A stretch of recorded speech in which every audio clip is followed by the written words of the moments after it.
Hi,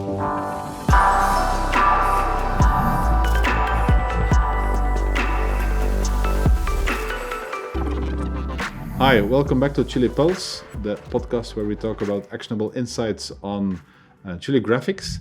My name is Bram and I'm your host. And today my guest is Austin, colleague Austin.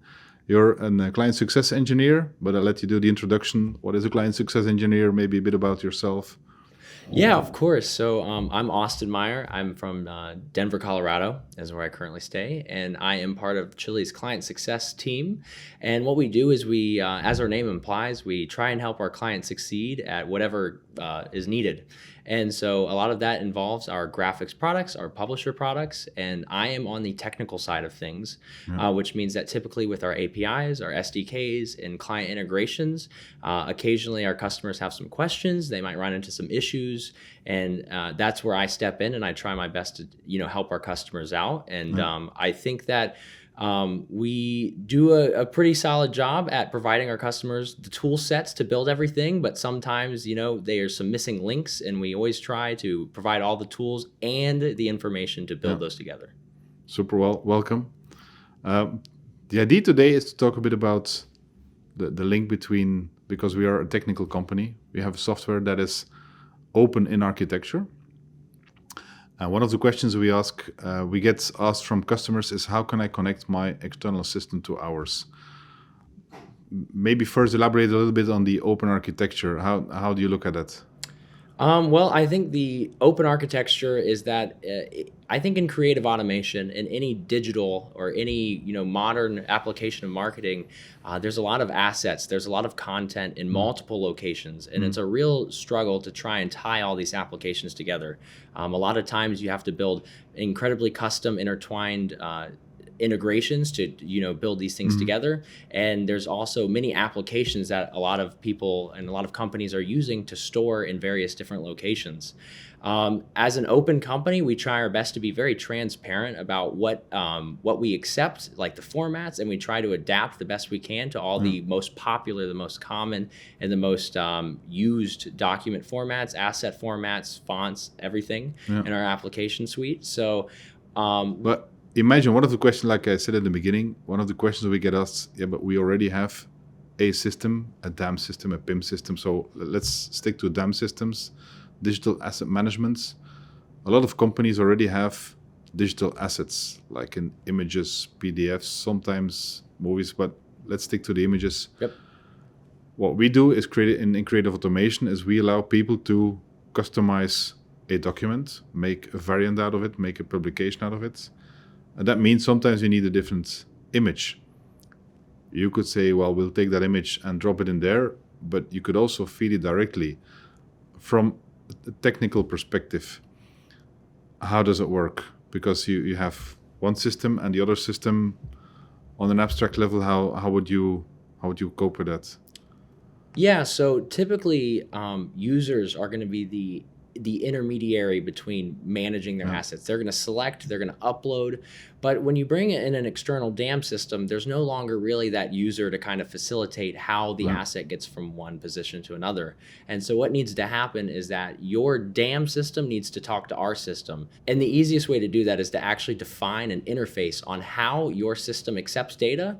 And then once that interface is implemented, the DAM system can format the data in the format needed, and then all of a sudden you can actually consume the data, you can manipulate the data, and you can query the data from the graphics suite of applications. So by defining an interface, you actually allow the machines to communicate between themselves without any human intervention. And that is the beautiful and easy aspect of it, is by allowing the machines to communicate on a common language, then no longer are humans needed to facilitate the differences between the two systems. And maybe for the less technical people, an interface that's like an abstraction layer, that's like an agreement. Look, this is how we speak and this is how you speak, so now we can talk to each other between two systems. Is that how you would describe an interface? Yes, I would say that an interface is a mutual contract, as you present the data in this format, or you present me with these options for your data. And now that I know that you support these things, I am able to use the data as needed. Yeah. So, okay, in practice, I'm an enterprise company. I have a DAM system, but I would like to integrate it into CHILI GraFx. What do I need to do? There's these contracts. We'll have some documentation on these. What's next? You need to write something. Somebody needs to write some code. Who does the code writing? Yeah, so if there is a connector available, and our goal is to make a collection of connectors for the most popular DAM systems and aggregate this list, and hopefully if you're using one of those DAM systems, then your development work is actually going to be very little. Unfortunately, if there's not a DAM connector already built for your specific application, then there's a couple options. You could potentially contract out to a developer to build that connector, and thankfully we will provide extensive documentation on how these connectors work, what is needed for them to work, and what the interface is. And then once the connector is actually built, it's incredibly reusable across the applications. And then we maintain open source on a lot of things, so we really hope to provide a lot of common connectors available to all of our clients so that they can use them and get it moving with CHILI Studio as fast as possible with their own DAM solution. So indeed, and then the benefit for the brand would be they can still continue to use their brand system. Their marketing team can still do whatever they will do with their asset system. And then people using and consuming templates could then just read in the template with the most recent information from the DAM system.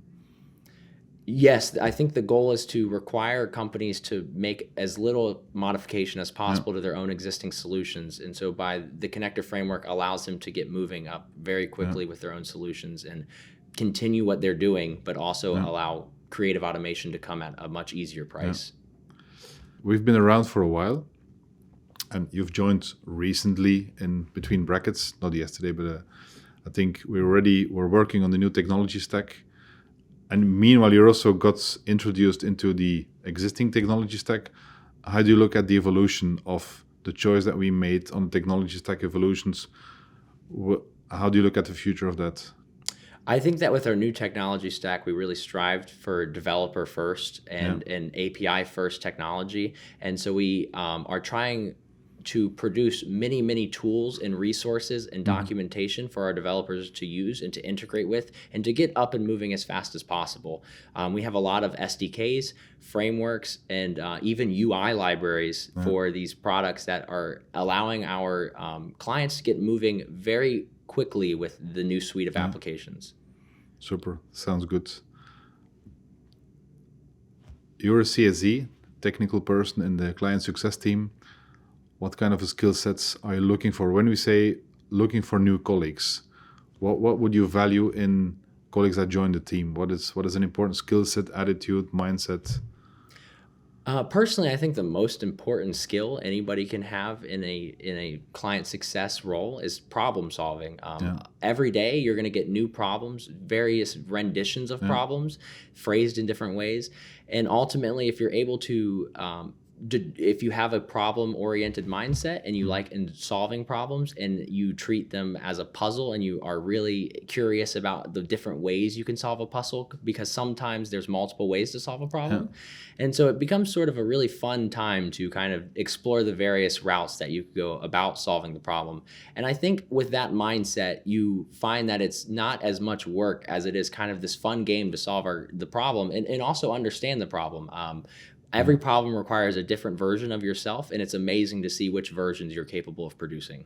Yeah, well, I think that wraps up, because we're at Create US, our event in Austin, which is Inception.